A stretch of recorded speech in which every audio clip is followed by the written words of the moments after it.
li ñu leen bëgg a wax mooy ñun de suñu kàddu respecté nañ ko mooy fii 20 heures la ñu préfet nekk doon koo xamee ne waroon a respecté loi bi jéggati loi bi toog ba 20 heures ban administration mooy fonctionner nañu autorisé wu ma leen def article 1 tëb article 2 bind article 3 kon kooku déjà la muy def sax dafa mel nii leneen na ko dicté waaye comprendre nañ ko ñu waxtaan ñun suñu biir ne ay ndaw lañu te kuy gor bu dee fas yéene ngaa dee comme li Thiès xam comme li Thiès donn di nga toog ku nga xam ne nag fas yéene woo ko mën ngaa dem ñu bàyyi la démb ba 3 heures du matin ñun ñoo toog tënk suñuy plan bañ ko tënkee tamit tey ñu xëy commencé doxal plan bi ndax yéen ñi dëkk Thiès gis ngeen ne ba ngeen xëyee dëkk bi dafa mel ni 1988 ba fi Abdou Diouf bëggee dugg ñu tere ko dëkk bi dafa mel ni 2000 ba fi Abdou Diouf bëggee def loolu ñu tere ko kon nag bu fekkee ne ñun ndaw yi rek ñoo tax ñu def loolu lépp ñun it bu fekkoon ne fa ñu newoon fa la ñuy daje ñoom tere nañ ñu comme ni ñu ko bëggee ñu daje fa kon ñu ne échoué nañu waaye ñun góorgóorlu nañu débrouillé nañu teg nañ suñu stratégie ba àgg fi nga xam ne ñoom foofu lañ doon bañ ñu àgg fa.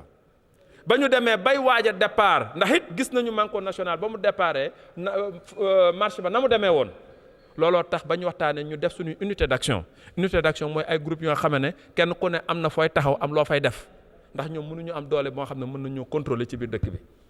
kon nag loolu lañ defoon bay départ xalif sëñ Mounirou Ndiéguène daal di ñuy woo ñaan ñu di sunu kilifa nag nañu kat bu fekkee ne am naa tuuti cër ci yéen sama mbokk mi may jooy te samay rongoñ feragul bu fekkee ne am naa tuuti cër ci yéen dama bëggoon ngeen may ma wax ak préfet ma ne ko day sëriñ bi liñ lay xamal mooy nit ki nag du ñu tooñ di ñu jaay doole ba pare ñu tëdd di nelaw Thiès day baaxoowuñu loolu yéen suñuy waajur tamit mosu leen nangu loolu bañ Thiès la fekkee baax Thiès la sampoo te Thiès la mës a doon kon looloo tax ñu toog di déglu sëriñ Mounirou mu ne nañ ko may 30 minutes muy wax ak ñooñu capitaine bi ñëw songuñu ba mu ñëwee ñu xamal ko ne kat bu fekkoon ne sëñ Mounirou woowuñu ñaan ñu kon doo ñu fekk fi kon yaa ngi dóor dàqeek nit ñi ci biir dëkk bi ñu taxaw hésité xam na ne ay responsable la jàkkaar lool jóge leen fi ñun ko du ñu fi jóge fii la ñuy taxaw di ko xaar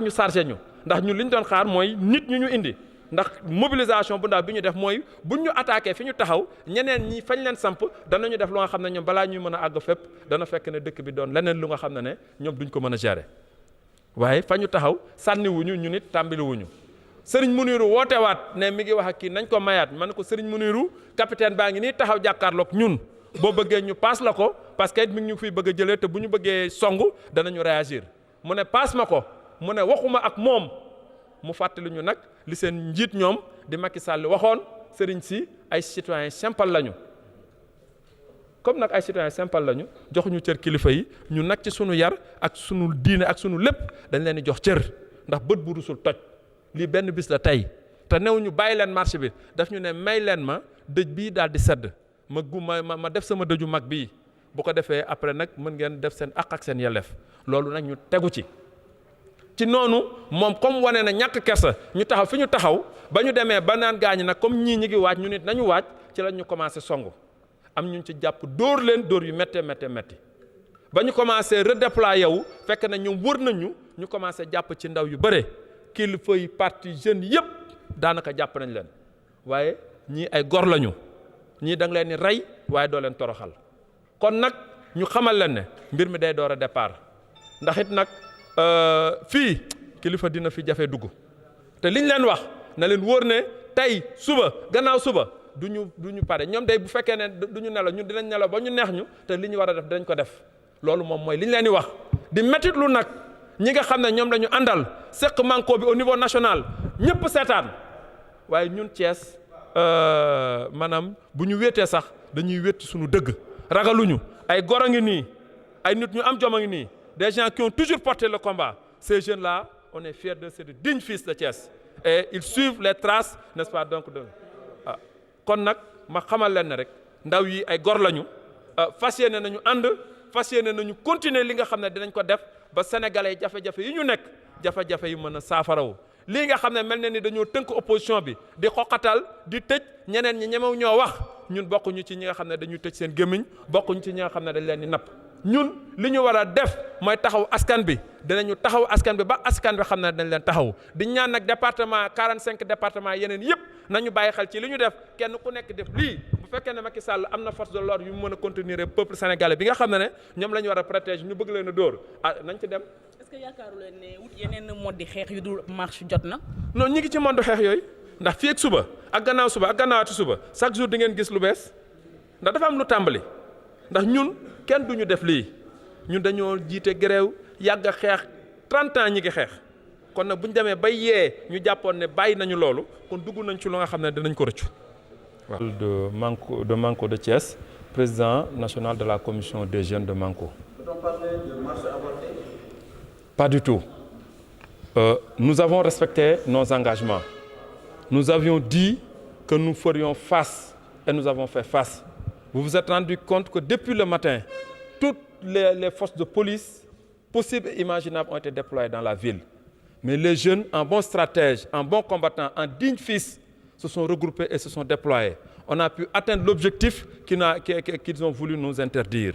Au moment où on devait se déployer, le calife de la famille Ndiéguène, El Hadj Mounirou, nous a joint au téléphone avec insistance pour nous demander, compte tenu du contexte de la perte de cet homme extraordinaire, Al Maktoum, qui est un calife comme lui, s'il a une petite autorité sur nous, il nous demande de lui permettre de parler aux préfets et aux autorités. Au moment où les unités d'action étaient en train de se déployer, parce que nous sommes des combattants de la première heure, et nous avions pris nos dispositions comme eux, et Thiès, personne n'allait entrer à Thiès. Il a insisté, le calife, et en gentleman, on lui a accordé, n'est-ce pas, donc cela, après échange avec les différents leaders. Alors, 30 minutes qu'il nous avait demandé de l'attendre, le capitaine est venu, a voulu nous parler, on lui a dit, monsieur le capitaine, nuit était, le calife qui nous a demandé, vous étiez en train, n'est-ce pas, donc, de courir dans la ville pour nous chercher. Donc, ne soyez pas pressés, nous sommes là et nous sommes déterminés. Alors, le calife a encore appelé, parce que quand il a appelé, j'ai dit au capitaine, nous parlons au calife. Mais irrespectueusement, et comme à l'instar de leur chef, Macky Sall, qui avait dit que les marabouts sont de simples citoyens, il a dit, je m'en fiche, je ne parle pas au calife.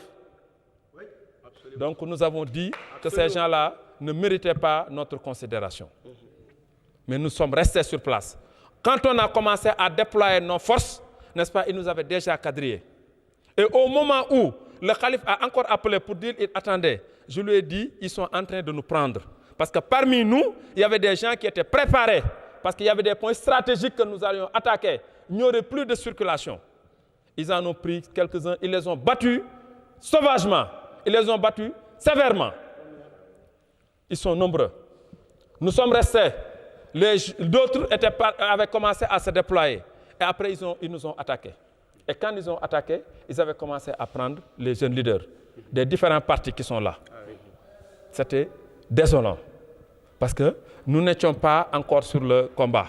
Si nous y étions, ils ne nous auraient pas trouvés là où ils nous ont trouvés. Parce qu'on avait dégagé une petite équipe. Certains disent qu'il y a une petite mobilisation. Non, nous avons tiré les leçons passées. Nous étions au 14 octobre avec la marche du Manko national. Tout le monde était positionné sur une même place. Ce n'était pas stratégique. Nous avions mis une unité pour que nous, les responsables, qu'ils puissent nous voir, qu'on puisse les fixer et avoir la liberté d'agir sur d'autres points. C'est simplement ce qui a fait que vous avez vu un nombre, une cinquantaine qui était là. Êtes-vous prêt à recommencer?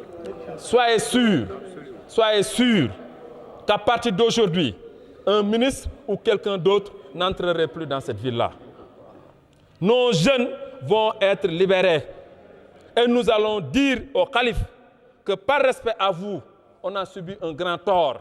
Parce que nous ne sommes pas des peureux. Qui nous connaît, qui connaît ces jeunes dignes fils de Thiès, savent que nous ne sommes pas des peureux. On est prêt, on a fait du Manko, d'Mkasso. Et on est déterminé à le faire. Et soyez-en sûrs, comme ils l'ont commencé, ils nous ont agressés, légalement ils nous ont agressés, illégalement ils nous ont agressés, comme ils font du Djaïdole, ils font du Mantei, ils trouveront en face d'eux une jeunesse déterminée. Ça en est fini, ça en est tassé, n'est-ce pas, donc ces persécutions. C'est fini. Qu'est-ce que vous dites à ceux qui pensent que maintenant les marches en jamais sont révolues, autant attendre le jour de l'élection et sanctionner le pouvoir. On est avec eux, mais on utilise les deux forces. On se bat sur le terrain avec eux parce qu'ils pensent que tout est permis. Et face au devoir, la négation n'a pas sa place. Et donc nous portons le combat. Nous portons le combat. Porter le combat signifie descendre sur le terrain pour montrer que un oui n'a de sens que ça, quand ça peut devenir un non. On a accepté, on a pensé qu'il était de bonne volonté. On a essayé, n'est-ce pas, de faire avec eux. Mais on a compris qu'on a en face de nous des gens qui ne sont pas civilisés, n'est-ce pas, des autorités qui ne respectent pas les textes. Parce que quand tu attends à 20h pour nous notifier, pour nous dire que votre marche n'est pas autorisée. Et si vous voyez la déclaration de marche, on a mis article 1, il n'y a même pas d'article 2, il y a article 3. Article 1, article 3. Ça signifie que ça a été fait dans la précipitation. Et c'est des jeunes de l'APR qui nous ont appris que la marche ne serait pas autorisée. Ça aussi, ça signifie que... Ne pensez-vous pas qu'il est temps de changer de stratégie? Mais on y est, et ne soyez pas pressés. On est là. Les responsables nationaux à votre image, à votre... Non, les responsables nationaux n'ont pas été à la hauteur des attentes. Mais nous avons dit, nous allons jouer pleinement notre partition. Ils devaient être là. Ils devaient nous apporter leur soutien fortement. Ça n'a pas été fait et nous le décrions et vous le décriez avec moi. Les leaders nationaux n'ont pas été solidaires, mais face à notre propre conscience, face à nos propres responsabilités, nous nous sommes engagés et nous l'assumons. Nous sommes sur le terrain et ils vont nous trouver sur le terrain. Nous voulons féliciter le coordonnateur national de Manko en tant que mouvement Tekki, M. Mamadou Lamine Diallo. Il nous a apporté son soutien. Il a envoyé une délégation qui est venue de Dakar. Ça a été une grande signification pour nous. Il nous a manifesté tout son soutien. Et les autres étaient inaccessibles. Inaccessibles. Inaccessibles. Et ça, ce n'est pas effectivement un esprit d'équipe. Nous le dénonçons. Les autres, c'est les autres leaders. Les autres leaders de Manko, partis membres. Nous le dénonçons. Nous sommes courageux. On ne va pas féliciter quelqu'un qui n'a rien fait pour nous. Nous voulions mourir, nous voulions libérer le peuple, nous voulions dire non aux conditions difficiles des Sénégalais. Nous voulions dire non à toutes les difficultés que traversent les Sénégalais, dans tous les domaines, économiques et tout. Donc personne ne devait être en reste. Si c'est simplement l'intérêt, n'est-ce pas, et les meilleures conditions de vie des Sénégalais qui les préoccupaient.